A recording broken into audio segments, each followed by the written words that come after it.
अस्सलाम एवरीवन। तो हमने अपना पढ़ा था लास्ट लेक्चर में डेंटिजेनिक घोस्ट सेल ट्यूमर, ठीक है। और इस लास्ट टॉपिक जब हमने कवर किया था तो इसके साथ हमने अपने without mesenchymal tissue benign lesion epithelial वाले विदाउट ओडोंटोजेनिक मीजेनकाइम हमने कवर कर लिए थे, ठीक है। आज हम बेनाइन लीजन्स में ही ओडोंटोजेनिक बेनाइन ट्यूमर्स में ही हम अपना नेक्स्ट जो सब टाइप है वो स्टार्ट करेंगे, दैट इज योर मीजेनकाइमल लीजन्स, ठीक है। इसके अंदर हमारे पास आ जाता है ओडोंटोजेनिक फाइब्रोमा, ओडोंटोजेनिक मायोक्सोमा और सीमेंटोब्लास्टोमा, ठीक है। तो आज हम पढ़ेंगे ओडोंटोजेनिक फाइब्रोमा के बारे में, ठीक है। कहाँ गया लेक्चर? ये रहा, ठीक है। ओडोंटोजेनिक फाइब्रोमा और ओडोंटोजेनिक मिक्सोमा हम कवर करेंगे, ठीक है।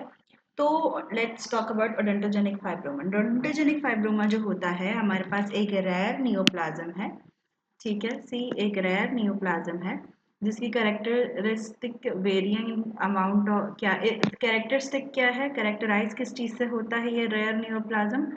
इनएक्टिव लुकिंग लेकिन ओडोंटोजेनिक एपिथेलियम, ओडोंटोजेनिक एपिथेलियम होगा लेकिन वो कैसा दिख रहा होगा? जैसे ये कोई काम नहीं कर रहा है, इनएक्टिव है, ठीक है। और ये कैसा प्रेजेंट होता है, कहाँ प्रेजेंट होता है? It's embedded in mature fibrous stroma, ठीक है। स्ट्रोमा होगा वो फिब्रस है और वो फिब्रस स्ट्रोमा जो है वो मेच्योर हो गया, ठीक है। उसके अंदर इनएक्टिव लुकिंग ओडोंटोजेनिक एपिथेलियम होगा, ठीक है।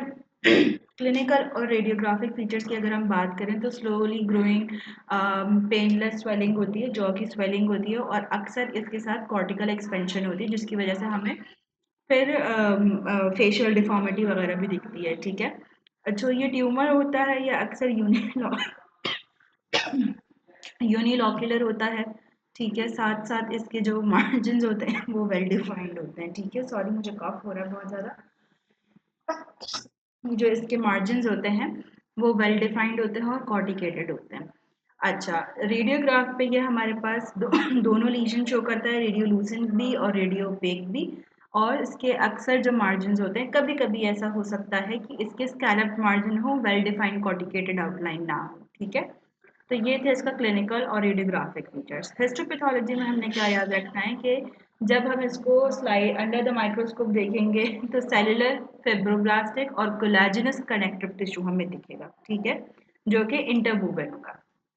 इसके अलावा स्मॉल आइलैंड्स होंगे of odontogenic epithelium, inactive looking odontogenic epithelium के स्मॉल आइलैंड्स होंगे, ठीक है।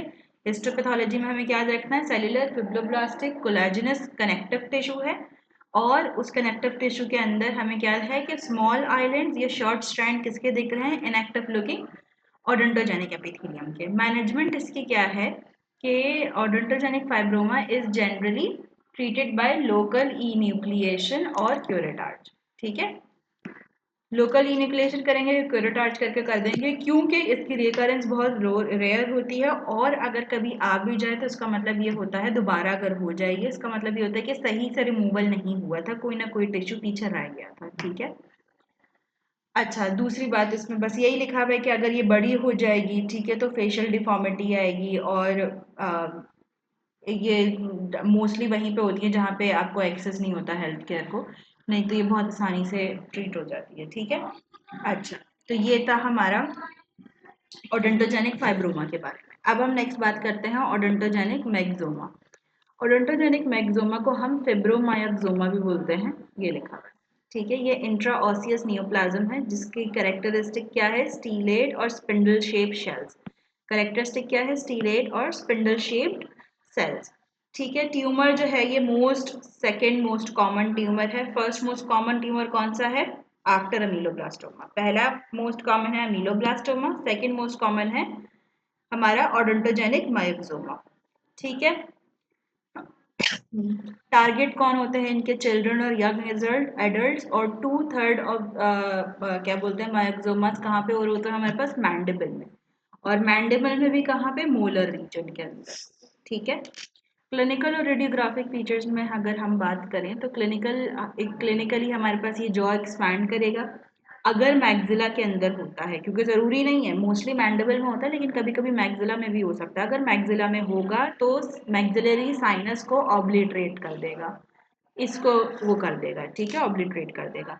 यूनिलॉक्यूलर और मल्टीलॉक्यूलर दोनों किस्म की रेडियोलुसेंसी आ सकती है। इसका जो कैरेक्टरिस्टिक पॉइंट है जो आपसे बीसीक्यूज में पूछा जाता है कि हाउ डू यू आइडेंटिफाई या what is the appearance of bony bone in odontogenic myxoma, या आपको एक सिनेरियो बना के दे देंगे कि एक पेशेंट था, उसकी स्वेलिंग थी और उसको हमने देखा और चेक किया तो हमें जो है वो रेडियोलुसेंसी हमें सोप बबल अपेयरेंस मिली या हनी को अपेयरेंस मिली, और अब बताएं कि ये कौन सा ट्यूमर है, कौन सा डिजीज है।